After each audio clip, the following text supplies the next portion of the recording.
Bismillahirrahmanirrahim. Alhamdulillahilladzi hadana lihada wa ma kunna linahtadiya laula an hadanallah. Wassalatu wassalamu ala Rasulillah Muhammad ibn Abdullah wa ala alihi wa ashabihi wa man tabi'ahu wa walah, amma ba'du. Hadratul mukarramun, para alim ulama, para kiai, para tokoh masyarakat, hadirin jamaah Maulid Nabi besar Muhammad sallallahu alaihi wasallam beserta haul daripada orang tua kita Bapak Haji Hasan bin Jian yang ke-33.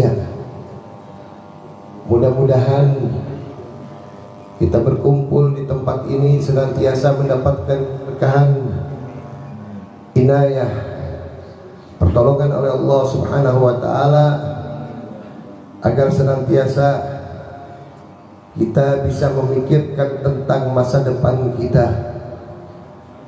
Karena kita paham bahwa dunia ini tidaklah tempat untuk kekal abadi seorang hamba, namun merupakan tempat persinggahan menuju rumah kekal abadi kita, Jannatul Ma'wah. Begitu juga segenap keluarga besar, anak cucu daripada marhum maghfurlah Haji Hasan bin Jian, segenap saudara-saudara saya, diantaranya Haji Rohadi, begitu juga akhina fillah adda ilallah Al-Ustaz Ridha, mata'an Allah bituli hayatihima. Kita doakan juga orang tuanya senantiasa diberikan kesehatan, kesembuhan, agar senantiasa terus-menerus bisa menjadi bagian daripada anak-anak yang berbakti kepada kedua orang tuanya, dan senantiasa bisa menjadi kebanggaan dari orang tuanya kelak di hari yaumul la yanfa'u malun illa man atallaha biqalbin salim. Hadirin jamaah rahimakumullah, ini mohon maaf suara sama kondisi para kiai, para muallim, para guru-guru, saya gak sebutkan nama satu persatu, banyak sekali. Suara lagi kurang enak, kondisi juga lagi meriang. Memang hubungan sudah kepada keluarga besar Haji Dumrah udah kayak keluarga sendiri. Saya bilang tadi, ayo kita paksain keluar. Kalau nggak kesini berarti udah 10 tahun saya nggak kesini. Berapa tahun? 10 tahun. Ya mudah-mudahan insya Allah sedikit banyak kita saling mengingatkan. Kalau dibilang nasihat, malah saya sendiri yang perlu dinasehati. Tapi kita saling mengingatkan diri kita apa yang kita siapkan menuju rumah akhir kita.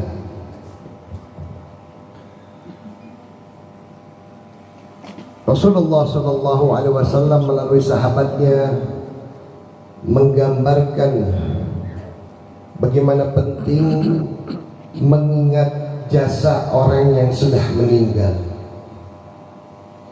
Uzkuru mahasida mautakum. Kita diperintahkan untuk mengingat jasa-jasa orang yang sudah meninggal, orang yang sudah mendahului kita, orang yang sudah kembali ke rahmatullah. Diperintahkan kita mengenang kebaikannya.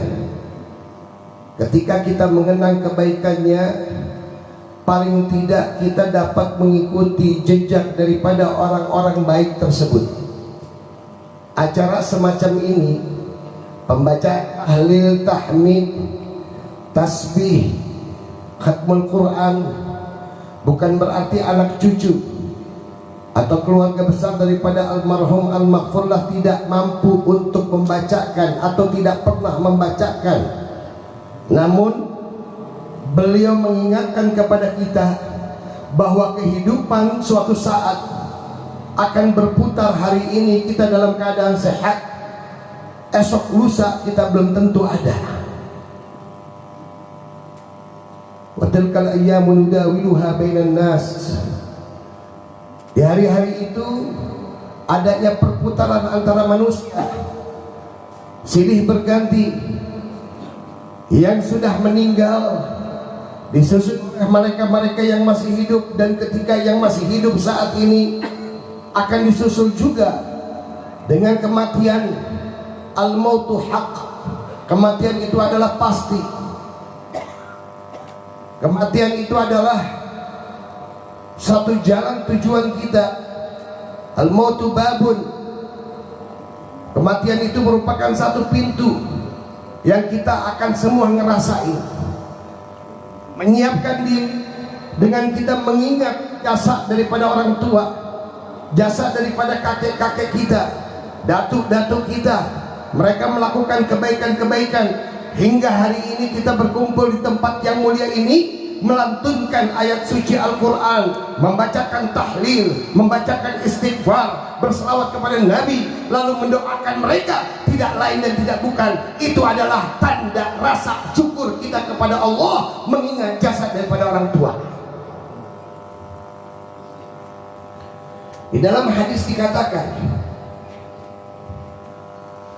ketika sahabat ingin berbakti kepada kedua orang tuanya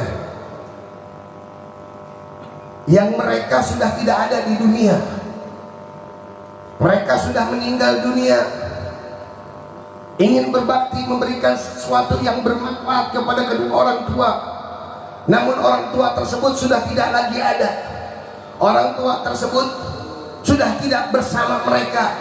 Lalu bertanya kepada Rasulullah, "Ya Rasulullah, hal baqiya minal birri abiru ba'da mautihima?"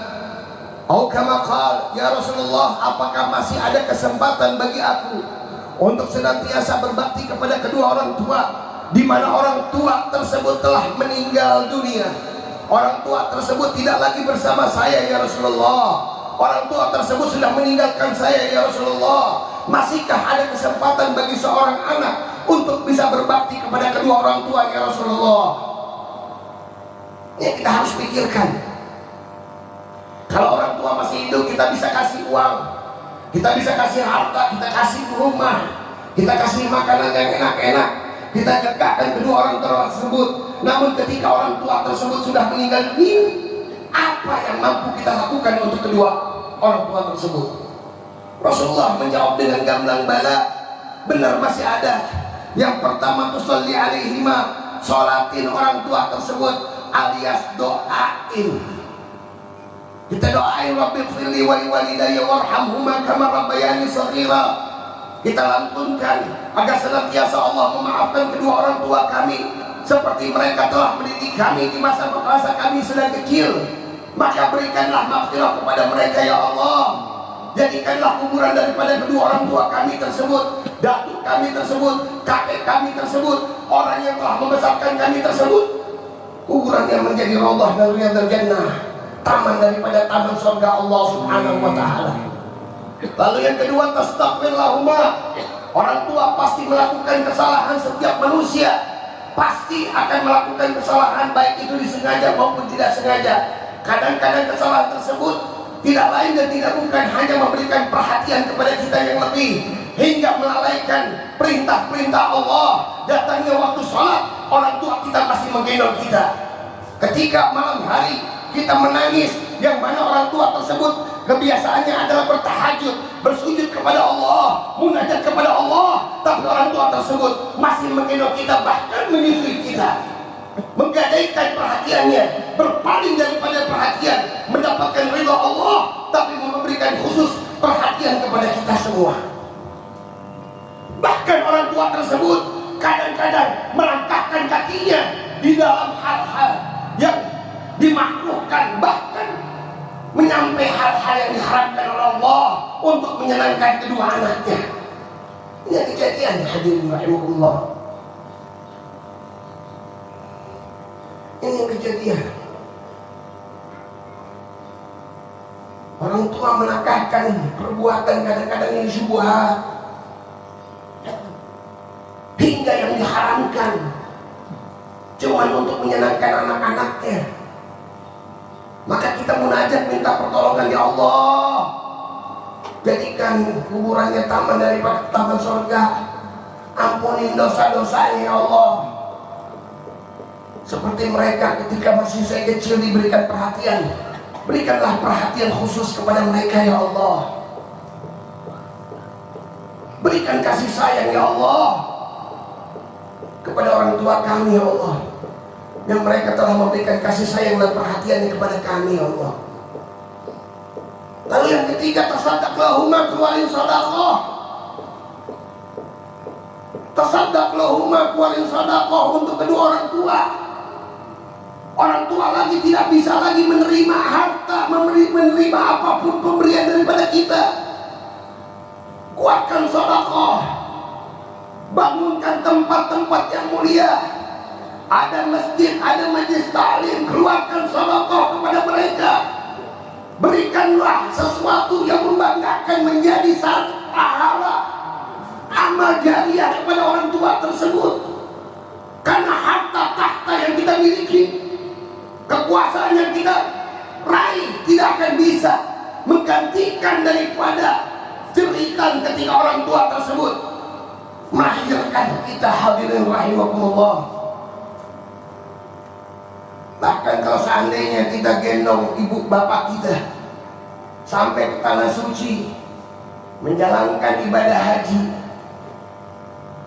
bepergian ke Madinah kita gendong dengan jalan kaki, tawaf dengan kita gendong kedua orang tua kita tersebut, kita sa'i, kita gendong, kita wukuf di Arafah, kita gendong, melempar jumrah juga kita gendong.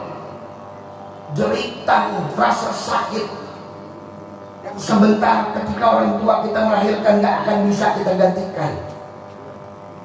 Tasaddaq lahuma, keluarin sedekah. Ada majlis-majlis ilmu, sekarang kita bantu mereka untuk syiar di jalan Allah. Ada masjid, kita bantu. Untuk apa? Bukan untuk kita, tapi untuk kedua orang tua kita. Membalas jasa tidak akan pernah kita mampu untuk membalas jasa kedua orang tua. Namun perhatian khusus daripada kita, ya Allah, bahwa saya seorang anak ingin sekali merindukan berbakti kepada orang tua, namun orang tua tersebut sudah tidak ada. Makanya saya keluarkan sedekah ini paling tidak menjadi amal jariah untuk kedua orang tua kami. Banyak hadirin sekarang yang kita bisa lakukan. Itu kesempatan masih ada.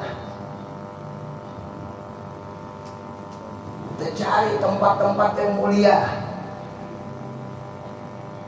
Kita cari tempat-tempat yang di dalamnya mengagungkan nama Allah dan Rasulnya.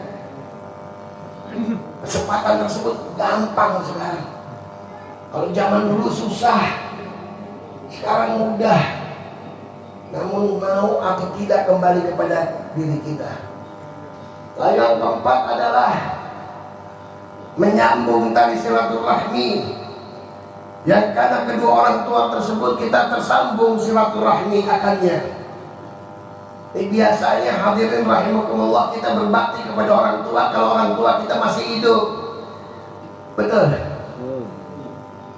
Anak tersebut akan berbakti kepada orang tua, menyambung tali silaturahmi. Adik kakak akan akur kalau orang tuanya masih hidup. Ketika ada orang tua terlihat akur mesra. Ketika ada orang tua menyambung satu sama lain tali silaturahmi. Orang tuanya suka ngaji, kita datang ke pengajian supaya membanggakan kedua orang tua kita. Karena orang tuanya masih ada. Dan orang tuanya menginginkan anaknya menjadi anak soleh.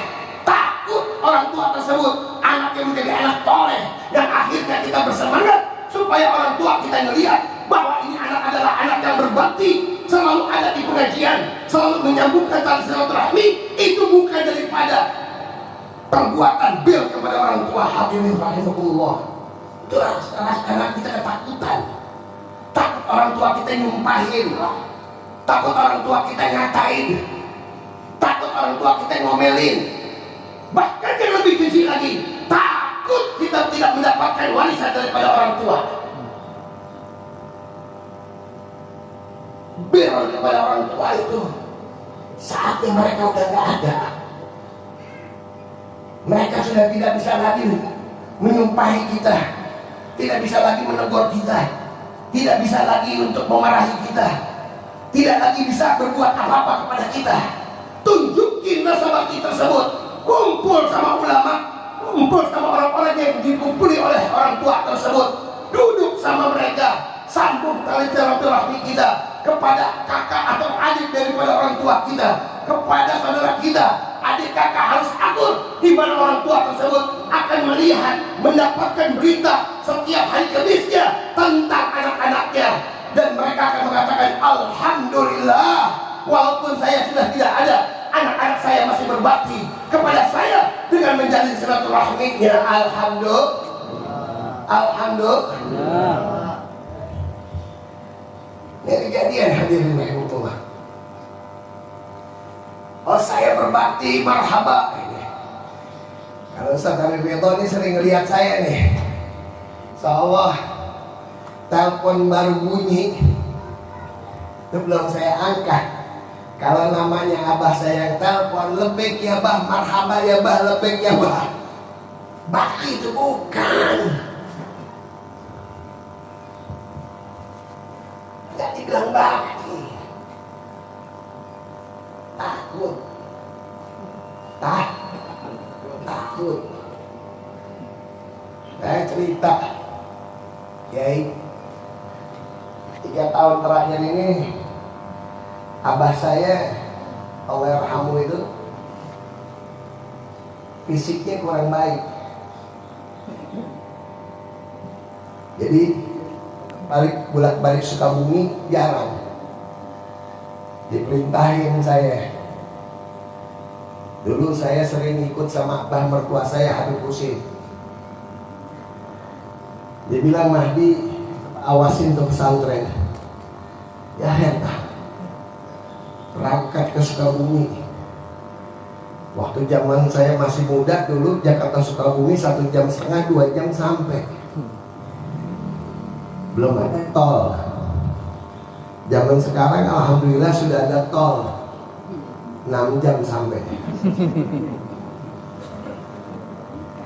Sampai saya bilang, kembali aja lah ke masa lalu. Kayaknya nggak ada tol semakin lebih cepat. Itu baru sampai Sukabumi. Nah, kalau di pesantren saya sana, nah itu naik turun. Kadang ada, sama juga sama mic-nya. Cek.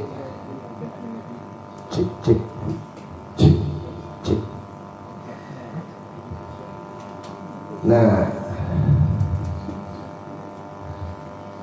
baru sampai, belum juga narik nafas, atau abah saya telepon, gue itu udah gemeter saya.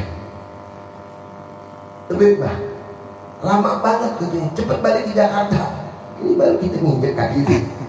Iya bah, sekarang balik. Saya turun, saya ngomong dulu sama beberapa ustadz. Itu lagi ngomong sama ustadz. Saya ngomong, jangan kasih tahu abah ya, saya turun sebentar. Saya balik langsung ke Jakarta. Temuin.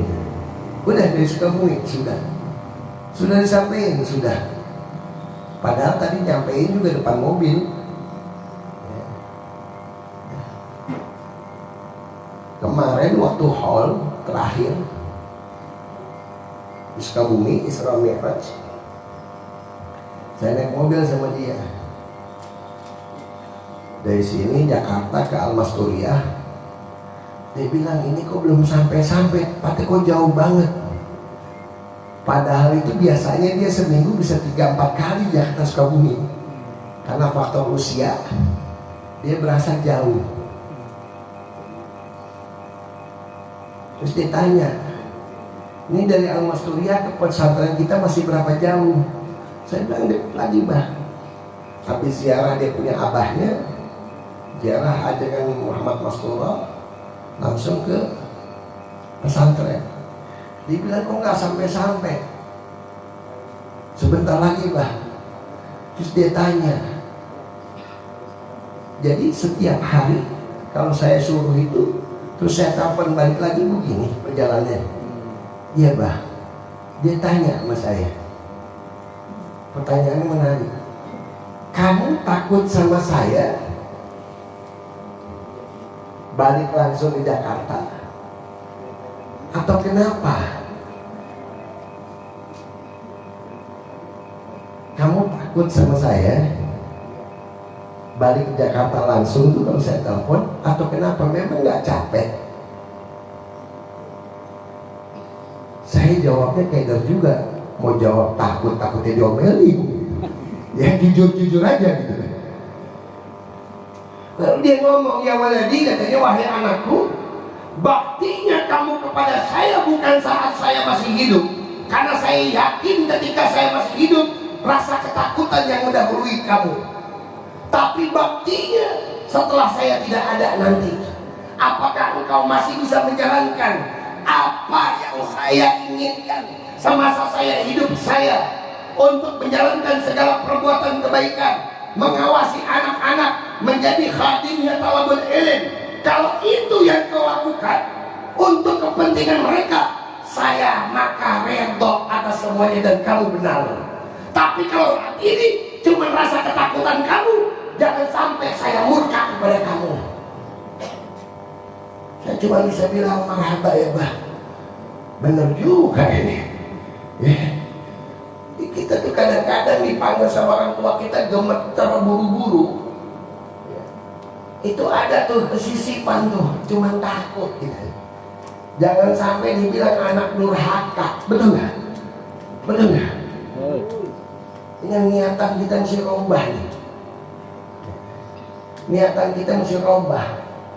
Oh ternyata manfaatnya itu ternyata ini.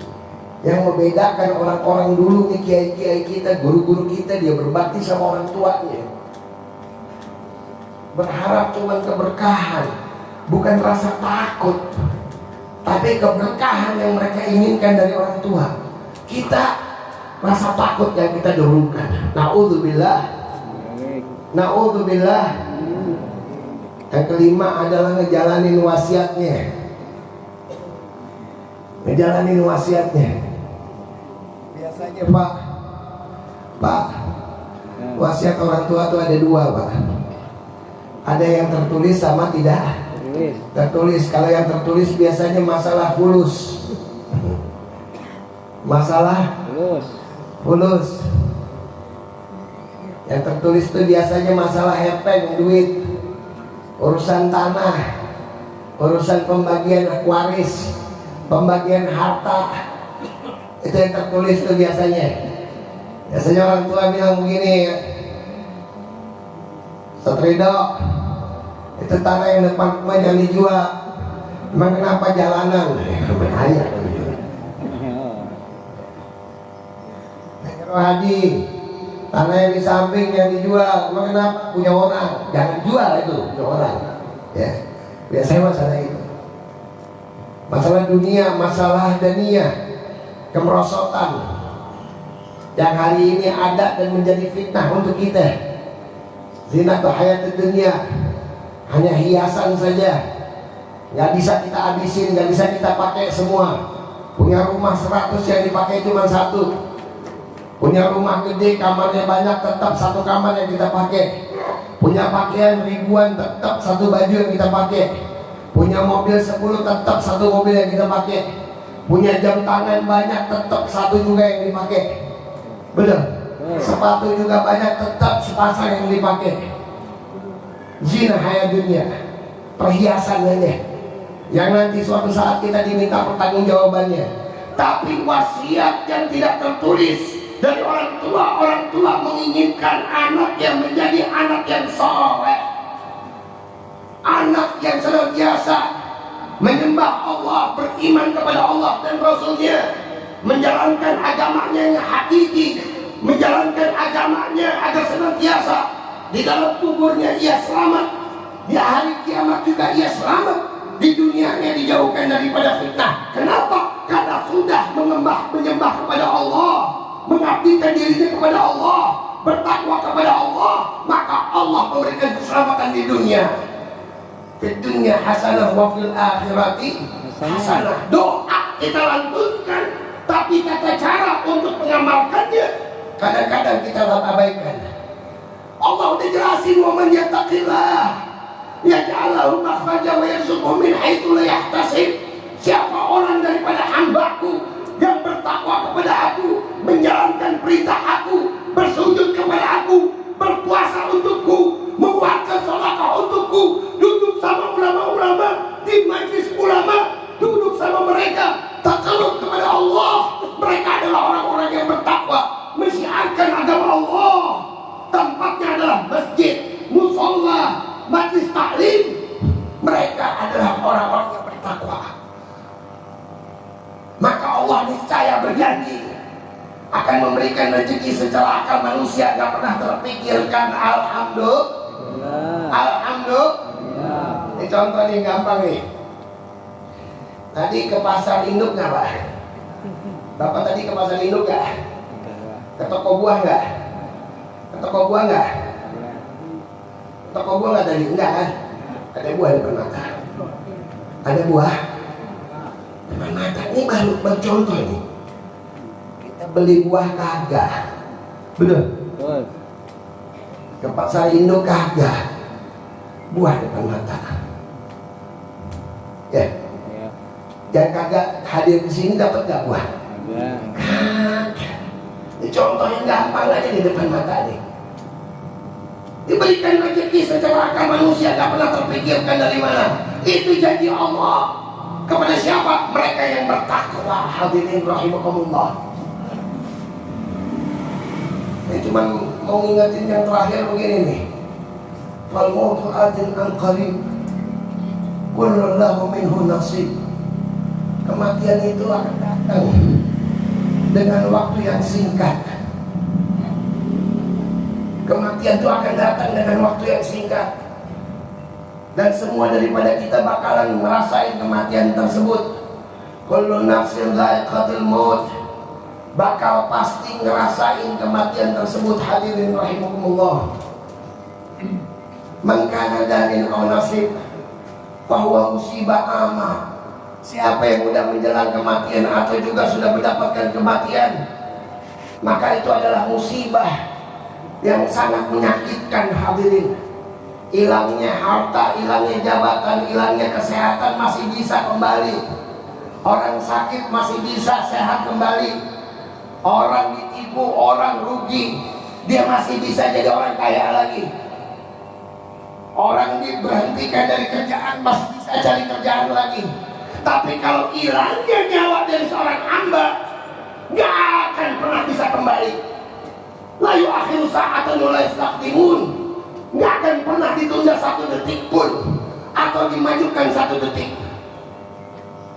Musibah.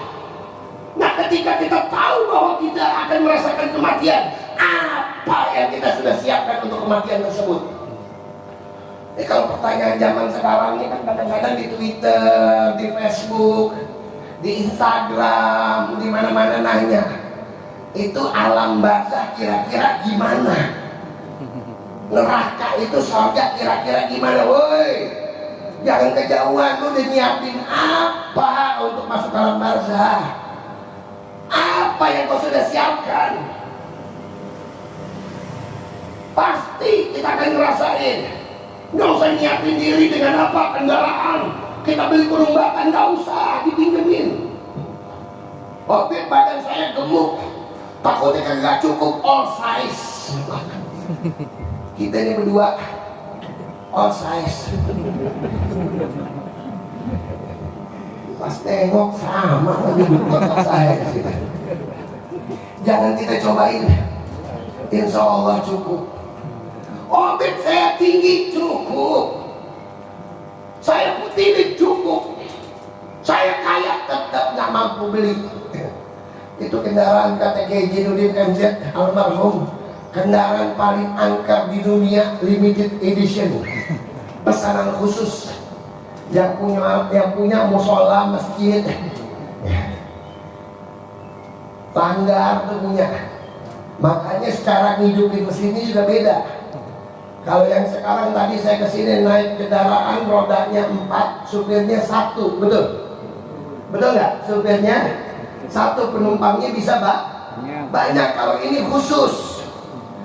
Biasanya supirnya 6, depan 2, tengah 2, belakang 2. Penumpangnya cuma 1, orang paling sombong. Paling sombong. Coba tawarin duit 1 miliar, nggak ditoleh dia. Lu mau duit 1 miliar, diem aja dia. Orang paling sombong. Kalau udah di atas nggak mau turun, kecuali diturunin. Hati-hati kalau udah di atas nggak mau turun, hati-hati pejabat-pejabat tuh. Orang paling sombong. Kalau udah diturunin, nasibnya paling jelek, adanya paling bawah. Tutupin, nggak boleh ngintip. Pakai kayu. Biasanya anak yang warisannya paling banyak, paling jahat. Masukin ke dalam, dibuka tutupnya, diciumin ke tanah tuh bapaknya. Tanahnya masih kurang, dia bilang tanahnya kurang nih katanya. Jidatnya belum kena, diambilin lagi dari atas tanah, disumpelin lagi. Betul nggak? Tutupin pakai kayu. Dia lihat, cari celah, ada yang bisa ngintip nih. Oh ada, minta lagi tanah, tutupin lagi, dipadukin. Betul nggak? Betul nggak? Itu warisan yang paling banyak. Tanah boleh turun, nginjuknya paling keras. Kenapa saya bilang begitu? Karena anak perempuan gak ada yang nguburin. Anak laki nguburin. Anak laki 2 kali, jatahnya anak perempuan. Warisan anak laki paling banyak. Betul nggak? Lalu apa? Wa ghasaluk wa kafanuk, lalu kita dimandiin, Pak. Dan mati dimandiin tuh. Kalau orang tersebut soleh, kiai, muallim, tuan guru, ustaz, jamaahnya banyak, hadir pengajian, orang tersebut biasa dampingin kiai, buka kitab di depan kiai, ngaji sama kiai, sampai si kiai tersebut, guru kita tersebut merindukan muridnya, gak usah manggil siapa-siapa, yang mandiin banyak. Semuanya orang pengen mandiin. Tapi kalau seandainya sama pengajian nggak pernah datang, musola kayak pinggiran neraka dia, sama azan susah banget ngejawab. Nyari dulu tukang mandiin. Mana nih, siapa yang mau mandiin ya? Siapa yang mau mandiin ya? Kemarin saya contohin depan mata saya aja deh. Kiai Betawi itu kalau yang meninggal, Habib Hussein meninggal, semuanya orang pada minta, saya mau mandiin, saya mau mandiin, saya mau mandiin, walaupun setengah gayu. Maka salut. Hari ini kita bisa mandi air hangat, air panas, air apa aja lah. Sauna. Besok tadi sahabat kita dimandiin. Wakafano. Oh, baju boleh yang termewah, baju yang termahal. Pakaian yang abadi kita adalah kafan. dibikin baju koko aja nggak ada yang mau pakai. Apa ya? Jangan besok bikin baju koko pakai kain kafan. Dia bilang lu udah susah banget itu pakai kain kafan, lu bikin baju koko begitu, betul nggak? Kafanuk, dikafanin gitu.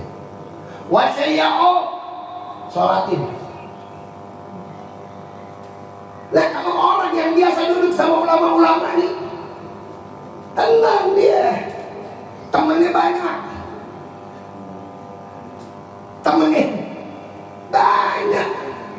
oh Mahdi meninggal kapan ini, jadi besok pengajian tuh, ayo kita sholatin tuh, banyak. Mahdi meninggal, yang mana orangnya? Pernah ngaji kagak? Kagak. Pernah hadir gak? Mulai kagak. Majelis taklim boro-boro. Ustaz datang malah diomongin, Ustaz kagak capek-capek ngajak terus hidupnya begitu katanya. Apa kata orang-orang? Ya udahlah, memang pantas dia mati, hidupnya gak berguna. Yang nyolatin siapa? 3 batang, 4 orang, 5 orang. Dari pusingnya, keluarganya itu perempuan dibawa semua. Bingung. Yang nyolatin gak ada. Wasya'u wa al-hadu. Lalu kita dimasukin tadi ke liang kubur tuh. Wasir tajifa khamah. Hari itu kita menjadi bangke yang baru. Nah bangke tersebut bisa menjadi harum dan tidak menjadi bangke yang bau. Gimana caranya? Amal ibadah ketika kita masih hidup. Amal ibadah kita jalanin nggak perintah orang tua kita jalanin nggak perintah Allah, kita jalanin nggak perintah Rasul, kita dudukkan di majlis-majlis yang kata Rasul, Rawdatun min riyadhil jannah, taman daripada taman surga Allah Subhanahu wa taala, majlis zikir, majlis yang mengagungkan akan Allah, majlis yang mengingatkan kita untuk mendekatkan diri kepada Allah. Itu kita jalanin enggak? Kalau kita jalani menjadi pengharum bagi kita. Kita didik anak-anak kita enggak? Supaya mengatakan Rabbil firli wal walidayya. Paling tidak 1 bulan sekali menghatamkan Al-Quran untuk kita. Oh alhamdulillah setiap bulan 1 kali. Ada anak yang sebulan 2 kali. Ada anak yang sebulan 4 kali. Ada anak yang seminggu 2 kali khataman.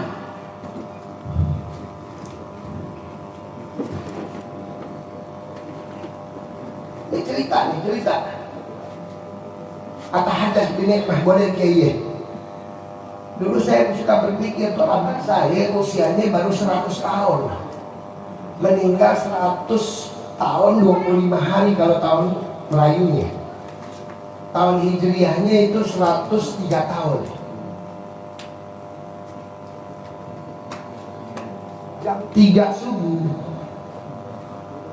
saya datang ke dia udah di musola lagi megang Al-Quran. Saya coba besoknya, seminggu kemudiannya saya coba jam 3 kurang seperempat udah di musola juga. Saya coba jam 2:30 udah di musola juga. Lagi tahajud jam 3 kurang 5 dia boleh buka Al-Quran tuh sampai subuh. Habis isyraq, habis sholat isyraq, habis sebelah semua, dia sarapan sedikit.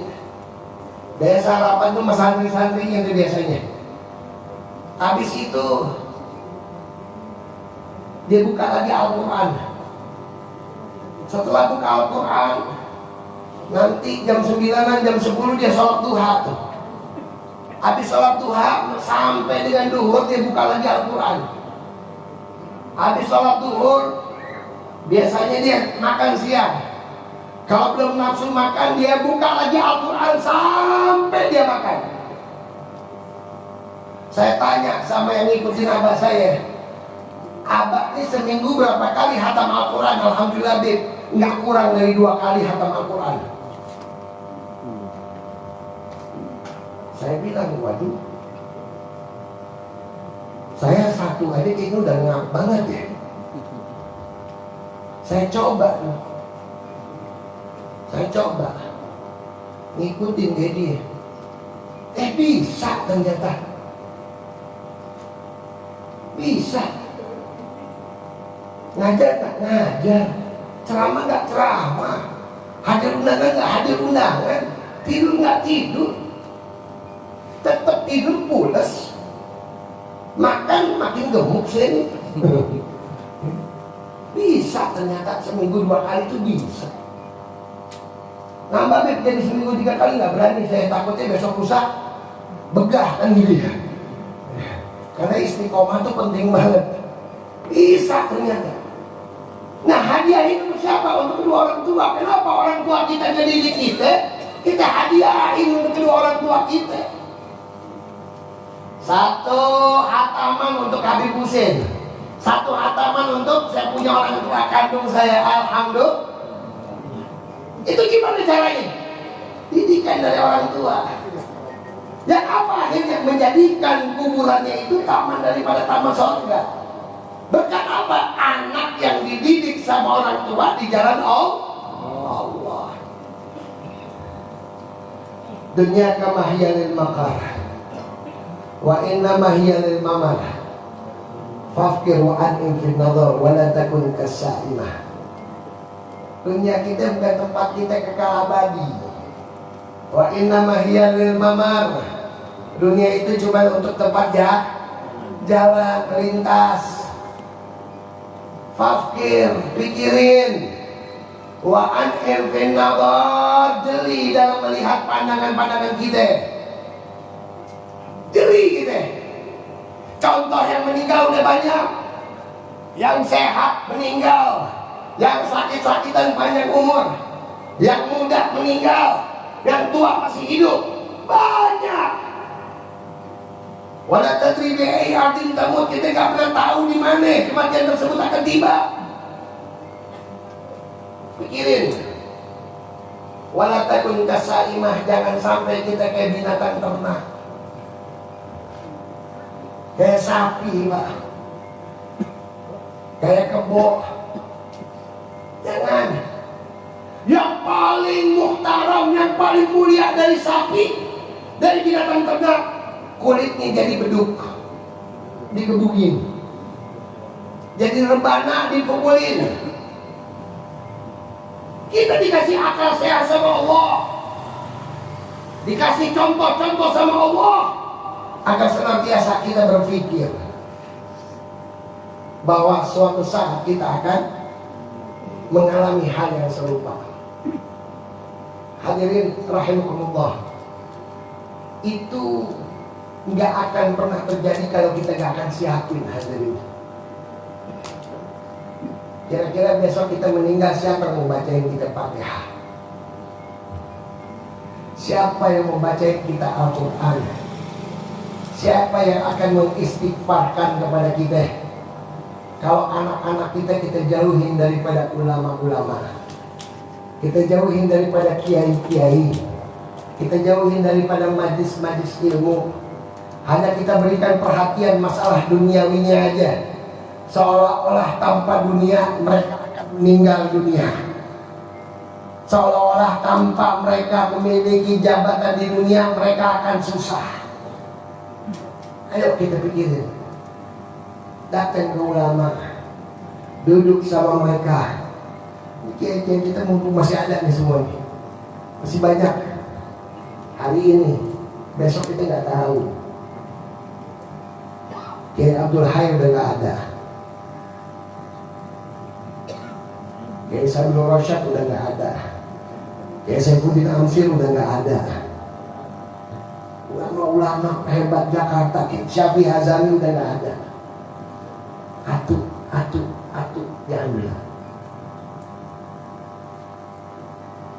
Jangan sampai kita mengatakan, coba kemarin saya duduk sama mereka, coba saya duduk sama ulama, coba saya ngaji sama mereka, yang akhirnya anak saya bisa ikutin sama mereka. Jadi anak saya punya akhlak, anak saya jadi anak yang berbakti, nggak menjadi anak durhaka. Na'udzubillah. Kemarin sebuah cerita, hadirin rahimahullah, kita nggak bisa kembali ke hari kemarin. Penyesalan cuma kita perbanyak aja istighfar. Kita minta pengampunan daripada Allah agar hari-hari kemarin kita diampunin sama Allah Subhanahu wa ta'ala. Besok sebuah harapan belum tentu kita ada. Besok sebuah harapan belum tentu kita ada. Nggak ada yang jamin saya pulang dari sini sampai ke rumah saya dalam keadaan selamat. Nggak ada yang bisa jamin.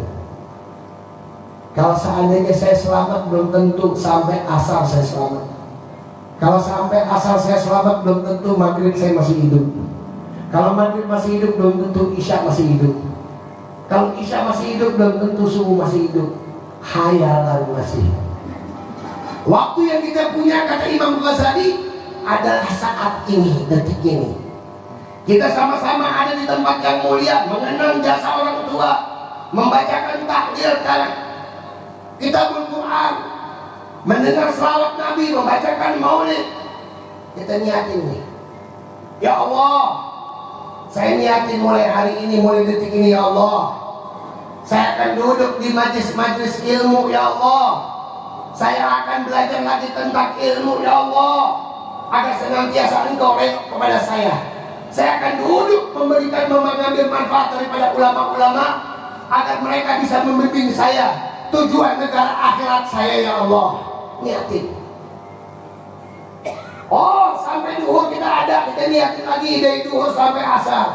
Ya Allah, berikan saya umur panjang, ya Allah, dan saya niatin sampai waktu asar tersebut agar senantiasa saya bisa takarub kepada Engkau. Asal kita masih hidup, kita niatin lagi sampai maghrib. Maghrib hidup, niatin sampai subuh. Subuh masih hidup, niatin lagi sampai duhur. Insya Allah niat tersebut dengan kesungguhan-sungguhan kita, Allah catat kita minal muhsinin, tergolong daripada orang-orang baik. Amin ya Rabbal. Ketika kita dicatat sama Allah menjadi orang baik, maka keluarga kita dikasih keselamatan dunia dan akhirat, dan meninggal dunia kita dalam keadaan husnul khatimah. Amin ya Rabbal alamin. Itu saja daripada saya. Fafkiru alim binadhar wa la takun kasaimah. Wallahu muwaffiq ila aqwamit thariq wa afumikum. Wassalamualaikum warahmatullahi wabarakatuh. Waalaikumsalam.